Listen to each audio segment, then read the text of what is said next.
Hi, welcome to Friday Night's video, our second master series. I do believe this is the 68th video in our second master series, the 17th video in our basic processors, and the 4th video on Reverb and Convolution. So I really hope it made it clear in the last video and you went back and watched those videos on the C50 clarity guides to build yourself a small library of impulse responses and understand how important it is for you to master those. And on your convolution reverb, you should be able to change them enough that they should be your bread and butter ones that you use across the board most of the time. You'll have to trust me on that. But I do not dissuade you from boutique ones. If somebody's got some big, huge, beautiful studio that I've been in that, you know, it just sounds awesome and they've got some great response from them, I'm not going to turn them down, bro. I mean, I'm not. And, these ones will be your bread and butter once you learn how to master them and master convolution reverb. The next ones we want to talk about are bodybuilding ones. First of all, we want to talk about this concept. We talked about a little bit when we were doing our bodybuilding in the first master series, which I do recommend you go back and watch those also. But we didn't really talk too much about this, or we talked some about it. We're going to actually lay it out as a sound sculpting designed application that's not talked about a lot. The answer here is very simple.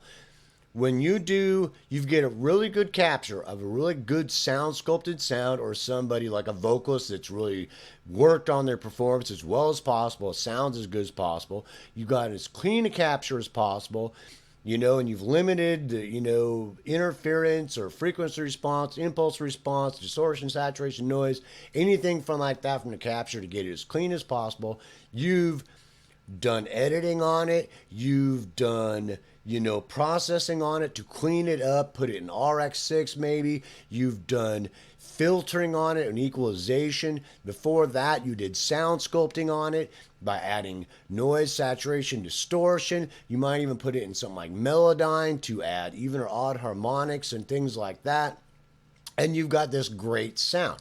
So there's not really a whole lot else you're going to be able to add to it as far as sound sculpting besides different effects that we haven't really talked about a whole lot yet, but we did talk about some of that in the first master series. So how do you make things sound thicker, fatter, richer, lusher, with more presence? Okay, so there's a couple applications. In the first master series, we talked about duplicating tracks or getting, stereo tracks or two different microphones. We talked about a lot of different processes when we were trying to build body and stereo field work. Well, that's one way to make things sound thicker, richer, fuller, lusher, and fatter in the things we talked about.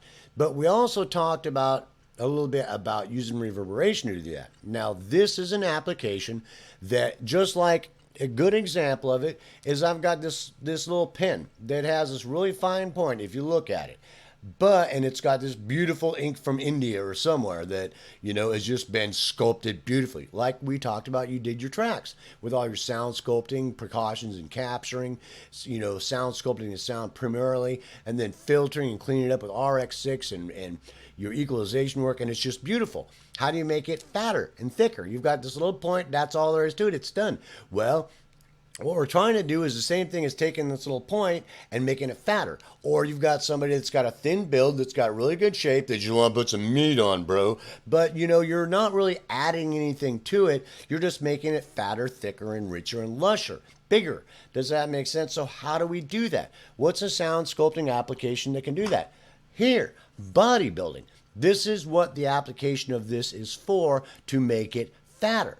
So that concept's pretty simple. So there isn't anything else that's going to really do that well.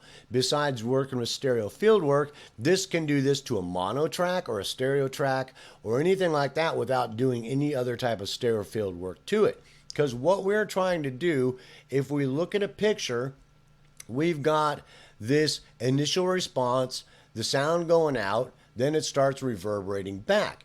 The initial sound early reflections and then later reverberation reflections that we look at on like an impulse response here. So how do we thicken that up? Well, we take like an impulse response here. We've got a duplicate of it. We scoot the duplicate over a little bit, paste it, scoot another duplicate over a little bit, paste it, scoot another duplicate over a little bit and paste it. And it makes this whole thing thicker. So how is that? You look at this right here. You've got this response here of this small hall.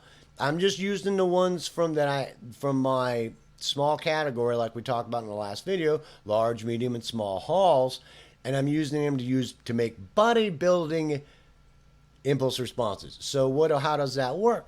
Well, you look at the difference between this one and that one, and a really simple application of that is that I'm taking this like this. Like if I got this like this, you see these little clicks and ticks in time here. I'm taking this same small hall, and whether I'm making one that's normal at C10 milliseconds and one that's got a flat frequency response at 10 milliseconds from each one of those. So we take and drag these on top of each other, make sure we've got like play overlaps enabled, whatever that is in the DAW you're working on, and start layering them on top of each other. So what happens? So you put the layers them on top of each other, command bounce them, then you have this thicker response rather than the thin response that we started out with. Now you can mess around with these, moving them around, making sure they're not, laying right on top of each other and things like that as you go through it. But that application works pretty well. So we end up with these two responses, one normal and one that's got a flat frequency response to put in our convolution reverb. Now what this does is this gives us this response that we can drag into our convolution reverb to the sound sculpting technique. Is this isn't adding like sound, it's not going to add new harmonics, saturation, distortion, or noise or anything like that.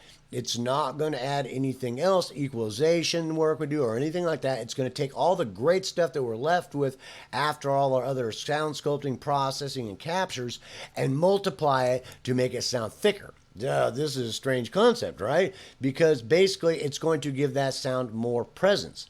So the concept is very simple, but it takes experimentation on your part because it takes time. When I first started doing it, it took a little while in practice till I could really start honing my abilities at using it because I couldn't see any point into it until I started getting good at doing it and getting into a mix. Because the concept here is I've got this sound. So I've done all the things we talked about up to reverberation and spatialization. Now I want to do a different sound sculpting type of application called bodybuilding to make it thicker, lusher, richer, fuller, with more presence. This can do it. You start adding this into it. Sometimes you can add a lot into it. But if it starts sounding like it's reverberation, you want to back way off because the application isn't trying to put it in space. That comes later. What we use our other frequency responses for in our convolution reverb to put it in a small place, medium place, a large place, or a really big place.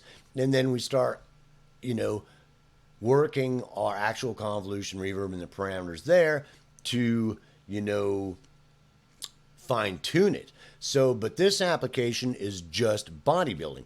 So the cool thing about this is that sometimes I'll hear of tracks and I'll have, the vocal, it's singing and it sounds not too bad, but it just, doesn't sound thick, rich, lush, full with presence.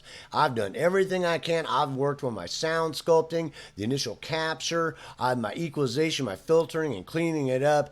But this adds just a little bit more. Does that make sense? So it's just like a fine soup that you're just taking what's in the soup and thickening it up, so that you have this real thin, runny soup that you're not really adding anything to it, any type of flavor or anything like that. You're multiplying what's in it, like adding flour to a good soup. And if you do too much, it's horrible. But if you add just the right amount, it makes it into a nice stew. So it's thicker, richer, and fuller, and lusher with more presence and more meat. Does that make sense? Which just might sound funny, man, but it's true. It's an awesome sound sculpting application. So you don't end up with runny soup. You got a nice thick stew, so, it's like, does that make sense? So I kind of trying to, relate the concept is more of trying to tell you what the concept is and then get you experimenting with it. Because as you start to bring this in there, really start honing your critical listening abilities, because you will, if you really get your headphones on and you really listen to your monitors, you will start to hear it getting sounding thicker, richer, and fuller and lusher with more presence, but it's not adding anything to it. And this is a really cool concept. You just got to be careful about not adding too much of it in there. Be real careful of that, because first of all, it can start causing problems. Second of all, anomalies. So be real careful of that. Second of all, that the impulse response that you've created here and its application isn't designed for a room response to make it sound like it's in space. So it can become a problem over a whole mix that just starts sounding like a muddy mess because you've added too much. So be real careful of that.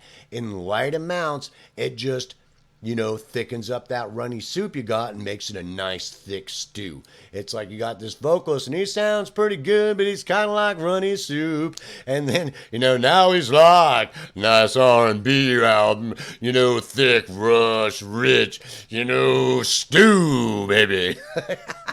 I don't mean to make that sound comical, but it's true. And it can really work wonders on sounds you're working on. You'd be surprised in some applications on some instruments and on vocals in particular that it can just give it more presence and lushness and thickness and fullness and more presence in the mix.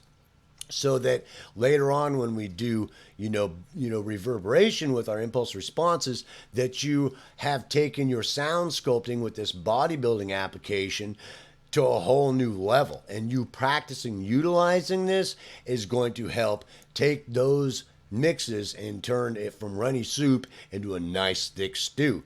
And with everything else being a nice thick stew, don't get me wrong, there's a place for thinny run soup.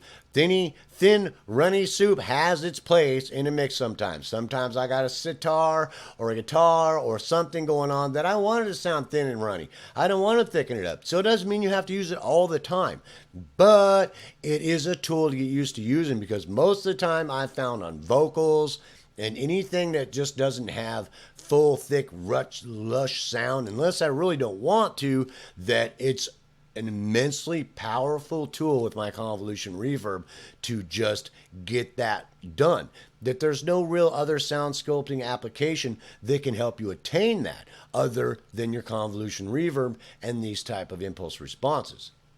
So I hope that made that really clear, giving you some really simple ideas of how to create some from the already wonderful responses you've created and a small library of them. If you're going to work with this small hall on this production, then you want to go use this small bodybuilding response so that you don't mix and match frequency responses and impulse responses, so that, and it's same thing with your, I normally will if I'm going to a big hall like these ones, St. Petersburg or my Taj Mahal, which are my two go-to ones, that I'll normally go to my small one when I'm doing bodybuilding because of its application and a flat frequency response, so it doesn't add any harmonic content, frequency response, and the impulse response is very light when I'm doing bodybuilding or anything, so it doesn't conflict with anything of these major halls.